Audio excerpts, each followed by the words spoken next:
शादी के पहले से ही विभा को कपड़े धोने का बड़ा शौक था। कभी नल के नीचे तो कभी तालाब के पास। अरे मेरी नीली वाली लुंगी नहीं दिख रही है। विभा की अम्मा, कहाँ रखी है लुंगी? अरे वो तो विभा ने परसों ही धोकर रखी थी आपकी अलमारी में, देखो वहीं होगी।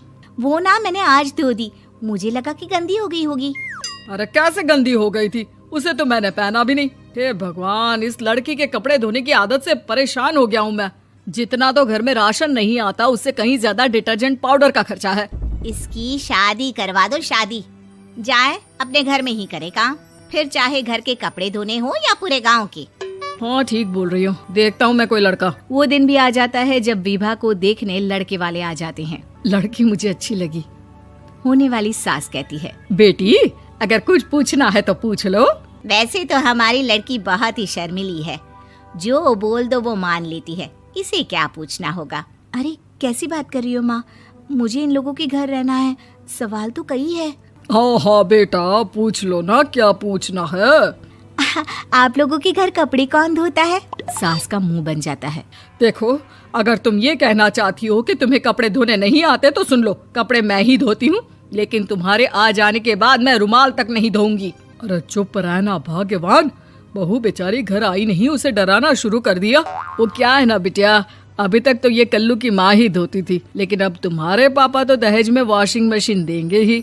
तभी विभा की माँ बोल पड़ती है, सवाल भी पूछा तो क्या। वैसे भाई साहब, मशीन की तो फिर भी कपड़े धोने की कैपेसिटी होती है। मतलब जो बिटिया दे रहे हैं ना विभा, इसे कपड़े धोने का बहुत शौक है। ये आप लोगों के क्या, आस पड़ोस गांव मोहल्ले सबके कपड़े धो दे और उफ तक ना करे। बाहर देखा नहीं आपने कितने कपड़े सूख रहे हैं, सब हमारी बिटिया ने ही तो धोए हैं। बस भी करो ना माँ, शर्म आ रही इतनी तारीफ सुनकर। और तो और एक दाग निकाल कर दिखाओ तो मान जाऊं। हाँ अच्छा, माफ करना बेटा, मैंने गलत समझा, हमें तो रिश्ता बहुत पसंद है। और ऐसे जुड़ जाता है रिश्ता कपड़े धोने का शौक रखने वाली विभा का। उसकी शादी हो जाती है कोयला फैक्ट्री में काम करने वाले कल्लू के साथ। शादी के बाद अचानक विभा चिल्लाती हुई सास के पास आती है। सासू माँ, अरे सासू माँ कहाँ है आप? ये तो धोखा है, धोखा दिया आप लोगों ने मुझे। इसे ससुर के चक्कर के बारे में पता चल गया। अरे तो उसमें तुझे क्यों धोखा मिला है? अरे नल में पानी नहीं आता, कपड़े कैसे कब धुलेंगे?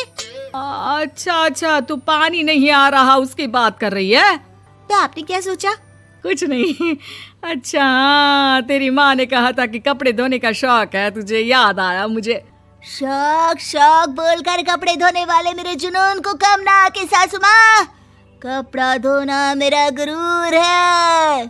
तभी पति भी वहाँ आ जाता है। अभी मैंने इसे सनी देओल की फिल्म दिखाई है, उसी के डायलॉग मार रही है माँ। अच्छा सुन, साफ साफ बता रही हूँ, पानी सुबह 4 से 6 और शाम को 10 से 12 आता है, समझी?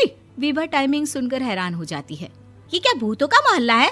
सुबह 4 बजे उठकर कौन कपड़े धोता है? 4 बजे टंकी में पानी जाता है, फिर सारा दिन धोना ना, किसने मना किया?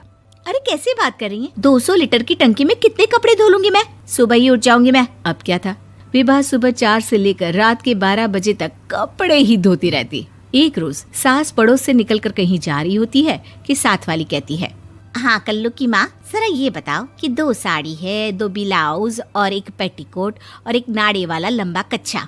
हाँ तो? अरे तो क्या, कितना लोगी धुलाई ये बताओ। धोबन दिख रहे हैं हम क्या? हमारे पति सरकारी नौकरी से अभी रिटायर हुए हैं और बेटा सुपरवाइजर है कोयला फैक्ट्री में। धोबन समझ रखा है हमें? हाय रे कल्लू की अम्मा, माफ कर दो, वो तो मोहल्ले में यही सब बता रहे थे कि तुमने बहू को कपड़ा धुलवाने के काम में लगा दिया है। सास को पड़ोसन की बात सुनकर गुस्सा आ जाता है। वो घर पहुंचती है जहां घर के बाहर ही इतने सारे कपड़े सूख रहे होते हैं जितने कि किसी धोबन के घर पर। अरे ओ कल्लू की दुल्हन, बाहर निकल।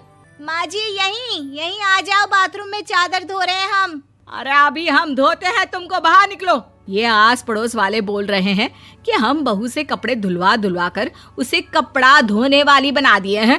अरे छोड़ो ना माँ जी, किन लोगों की बातों में आती हो? आस पास के लोगों का तो काम ही होता है कि वो किसी तरह सास बहू को लड़ा दे। बहू सारे घर के कपड़े धोती है, ये क्या कम है? बोलिए। सास को भी लग जाता है कि वो बहू का ये सनकीपन नहीं छुड़वा सकती, इससे अच्छा है कि खुद ही चुप हो जाए।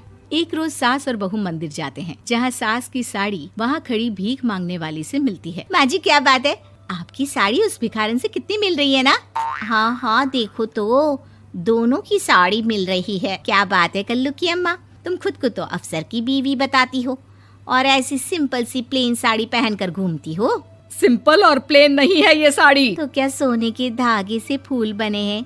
कुछ भी सासू माँ, कुछ भी। हाँ बने थे इस साड़ी में सोने के धागे से फूल। मेरे पति लेकर आए थे मद्रास से स्पेशली मेरे लिए 10,000 की। ताहे भाई साहब इस भिखारन के लिए भी सेम टू सेम साड़ी लेकर आए होंगे 10,000 की। सास उस वक्त तो कुछ नहीं कहती, लेकिन बहू के साथ घर आती है और अलमारी से एल्बम निकाल कर लाती है। ये साड़ी देख रही है, ये वही साड़ी है जिसे मैंने अभी पहना था। इस साड़ी में ये जो चमकदार फूल दिख रहे हैं ना, ये सोने के धागों से काटे गए हैं। लेकिन तू लोकल वॉशिंग मशीन ब्रश से घिस घिस कर सारे फूलों को निकाल कर साड़ी प्लेन कर दी। मुझे माफ कर दीजिए सासू माँ। और तो और, जब मैंने तुझे तेरी गलती के लिए कुछ नहीं कहा, लेकिन तूने तो सबके सामने मेरा मजाक ही बना दिया। क्यों? बहू को समझ में आ जाता है कि अब से उसका कपड़े धोना बंद।